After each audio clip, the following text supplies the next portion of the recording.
يبقى ربنا ادانا مثلث كوني عظيم بنعزف عليه سيمفونيه كونيه عظيمه، جسدت لنا الموسيقى وجسدت لنا ارقام وجسدت لنا اسماء وجسدت ما لا عين رأت ولا اذن سمعت ولا خطر على قلب بشر.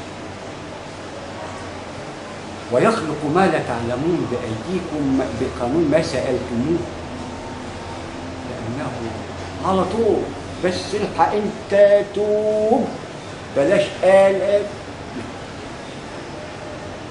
فادانا الزوجين، يبقى الزوجين على 99 يدونا 101، حتى نعي ان الوحدانيه بقانون احرف والارقام تعطيك اعجاز الخالق في المخلوق.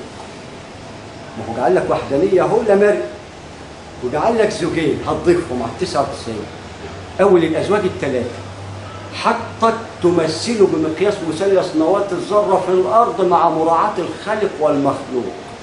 نواه هتؤدي لنفخ العنصر يؤدي الى اخراج عباد صالحين يعلموا قدسيه المثلث حتى يتطهروا من خلال النفس.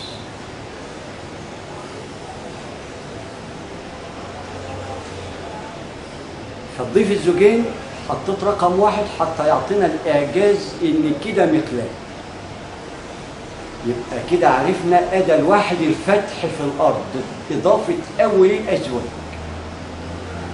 عند العروض بقى الروح والملائكه تاني بعد ان اوفت مثلثها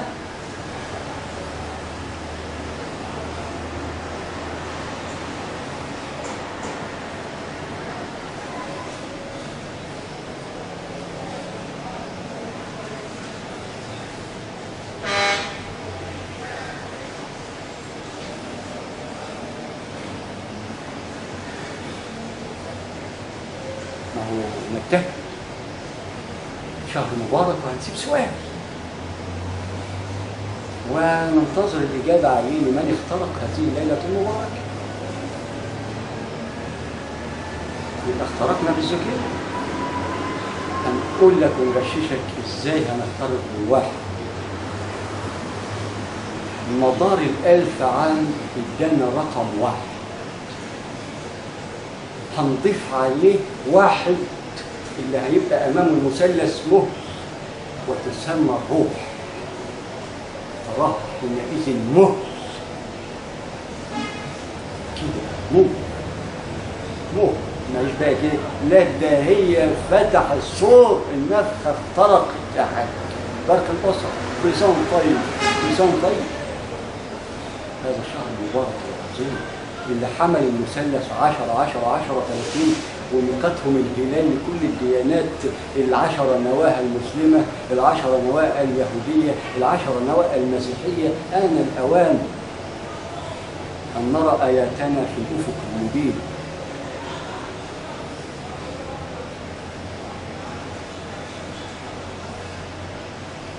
يبقى عرفنا هنخترق بالواحد ازاي حتى نعلم قانون مثلث نواة الذرة اللي غزا النمل بسرعة البراق بالمصطلحات العلمية الحديثة حتى لا نتوه من بعض.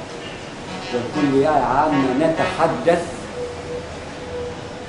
بصفة خاصة أهل اللب أي العلم، كيفية الاختراق وكيفية النهضة العلمية الحديثة وكيفية تدريس المثلث الكوني، كيفية استخدامه في حياتنا اليومية، كيفية استخدام تدريسه وتوظيفه بما علمت به، لأنه ما يهواه سأجعله حتى أنبت منه شجرة جذورها في الأرض فروعها في السماء لا تهتز، من خلال الكل هيرويها ويساهم في بنائها. ونيام بقى وهنتكاتف بقى، الخواجة يرجع مع المسلم تاني والمسيحي يرجع تاني مع المسلم واليهودي، ونبقى كده الخواجة اللي تعودنا عليه الصدق والأمانة. والله ما رأيت فيه هنا في مصر غير الصدق والأمان. ولكن في كل الديانات اختلاف وجهات نظر تؤدي لحركة المثلث بالقطاع. لذة الحوار بقانون العلم القائم على مثلث يشكل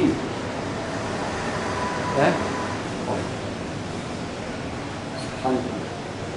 يبقى كده اخترقنا الواحد حتى نعي الواحد في الزوجين. عندما نضيف الزوجين هنرى ان اللي هيعرف الزوجين الروح والنفس. الروح هيئت كل شيء مهل، لان برق البصر ترى انه فقط سبق وهو الروح. اطلع اقطع حاج سكنت عليين يا عليون يا درجات يا في بقى. ما بحبش اشوف اي انسان ايا كان الديانه وايا كان شركه، لان المفروض اننا نجوب عبر اخطارها وهي تظاهر نهدي الى هذا الصراط المستقيم القائم على المقلاد اللي حطينا له الزوجين. عندما يخترق هذين الزوجين ويتحلل هذا الجسد المتفرع على ذاته وعلى رب دون ان يدري، واشرف بانه رب وانه خالق وان ما لا اداك صفه الوحدانيه حتى تعي انه واحد احد. كان بقالك اثنين لكن هو من واحد،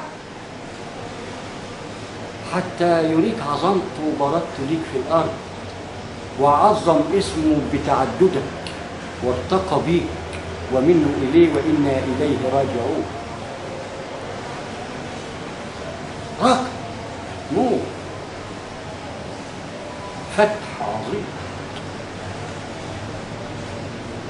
في ليلة مباركة تجمع المثلث اللي كل بيوته العبادية تهدى، إن كانت مساجد أو كنائس أو محارم. هنا فاقوا ان في الجامع يجوز وفي الكنيسه يجوز وفي المحراب يجوز، يعني لازم يرينا بأسنا حتى نؤمن ونؤمن. وعنده مزيد المزيد، يقدر يرينا في انفسنا بمقياس مثلث مواد الذره فرد فرد في نفسه في وقت واحد صخر مبين. يعني اهل اللب الموادهم نظيفة معطاء ميسرة جامعة. أنا شايف المثلث كله، والله أنا أشوف اليهودي واحد والمسيحي مشغول والمسلم مشغول وكلهم في مكان واحد لما ضربت طول العبادة واجتمعوا على طاولة واحدة. وفي اتفاقية كامب ديفيد إذا كنا خدناها مقياس